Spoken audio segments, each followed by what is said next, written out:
ഭാരതീയ ജനതാ പാർട്ടിയുടെ തെരഞ്ഞെടുപ്പ് പ്രകടന പത്രികയിൽ യൂണിഫോം സിവിൽ കോഡ് ഒരു പ്രധാന വിഷയമായിരുന്നു. തെരഞ്ഞെടുപ്പിന് മുമ്പ് തന്നെ ഏകീകൃത സിവിൽ കോഡിനെ കുറിച്ചുള്ള നിരവധി ചർച്ചകൾക്ക് ശേഷം ഈ വിഷയത്തിൽ ഭരണകക്ഷികൾക്കിടയിൽ വീണ്ടും ഭിന്നതയുണ്ടാകാൻ സാധ്യതയുമുണ്ട്.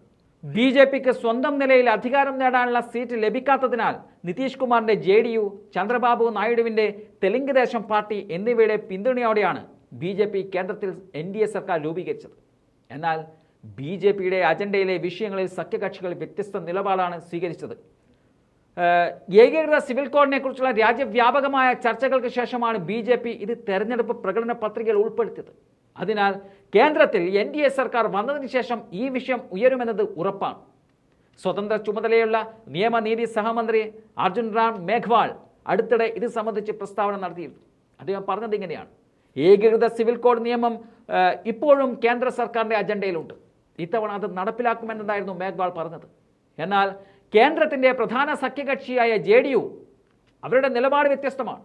ബീഹാർ മുഖ്യമന്ത്രി നിതീഷ് കുമാർ 2017 തന്നെ ലോക് കമ്മീഷന് മുൻപാകെ ഇക്കാര്യത്തിൽ തൻ്റെ നിലപാട് വ്യക്തമാക്കിയിരുന്നു. ഇപ്പോൾ മേഘ്വാളിൻ്റെ പ്രസ്താവനയോട് JDU പ്രതികരിച്ചത് ഇങ്ങനെയാണ്: ഏകീകൃത സിവിൽ കോഡ് നിയമത്തിന് തങ്ങൾ എതിരല്ല, എന്നാൽ എന്ത് തീരുമാനമെടുത്താലും അത് സമവായത്തിലൂടെ ആകണമെന്നതാണ് തങ്ങളുടെ നിലപാട് എന്നതാണ് JDU പറയുന്നത്. ഏകീകൃത സിവിൽ കോഡിൽ തങ്ങളുടെ നിലപാട് വ്യക്തമാക്കി 7 വർഷം മുമ്പ് നിതീഷ് കുമാർ ലോക് കമ്മീഷനെ കത്തെഴുതിയതാണ്. ഏകീകൃത സിവിൽ കോഡ് അടിച്ചേൽപ്പിക്കുവാനുള്ള ശ്രമം രാജ്യത്തിൻ്റെ സാമൂഹിക ഘടനയെ തകർക്കുമെന്നും ഭരണഘടന നൽകുന്ന മതസ്വാതന്ത്ര്യത്തെ ബാധിച്ചേക്കാമെന്നും നിതീഷ് കുമാർ അന്ന് ആ കത്തിൽ പറഞ്ഞതാണ്. JDU എടുക്കുന്ന അതേ നിലപാടാണ് മറ്റൊരു സഖ്യകക്ഷി കൂടിയായ TDPയും എടുക്കുന്നത്.